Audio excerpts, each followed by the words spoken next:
50 წლის ვარ მე და დღეს დედაჩემს ეშიდი არ მოკვდეს, იმიტომ რომ დღესაც დედა მივდის. და სახელმწიფო ქვია ამას, როცა აბიცია გაქვს, შენ სახელმწიფო იყო. როგორი სახელმწიფო ხარ? სარეზერვო ფონდიდან და კონცერტებზე სარეზერვო ფონდიდან ფულის დახარჯვა არის კრიმინალი. და 100 ბავშვზე საუბარი. და მაგას თვითონ ყველა უნდა ვიღებდეთ ხმას ხო დღეს ერთი ხელისუფალი ყავს ხმა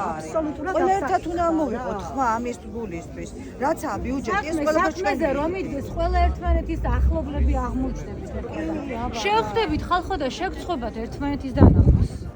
თან ისე ვითხოვთ რომ არ გვექცა მაგათი ბაბუის და ბებიის პულებს ვითხოვთ რა ჩვენია და მეკუთვნის ეს ახლა ჩვენ და არა მაგათ რა ჩვენი ვიუდა დავსვით იქ და არ უნდა იყოს კიდე მთავრობაში ყოფნა კომფორტი რა უნდა იყოს პასუხისგებლობა და ეს პასუხისგებლობა ევალება თითოეულს ამ ბავშვების მიმართ როგორ არ ცხენიათ სახში რომ ვიდიან და თითოეული თავის შვილებს რო თვალებში უყურებენ და იმით პოპულისტობენ აი როგორ და ქრისტიანობის კვირაში ვარ ხალხო აღდგომის კვირაში ვარ და ქრისტიანობას და მართლმადიდებლობაზე ვდებთ აი რაზეა საერთოდ ლაბარაკი რა 2019-ის თავრობა და 100 მშობელს გვებრძოლებიან და იმედია მე მგონი ავაფრიალებთ დროშას და მე ვერ შერცხვება ხა ბევრი არ იყოს ხო მოსული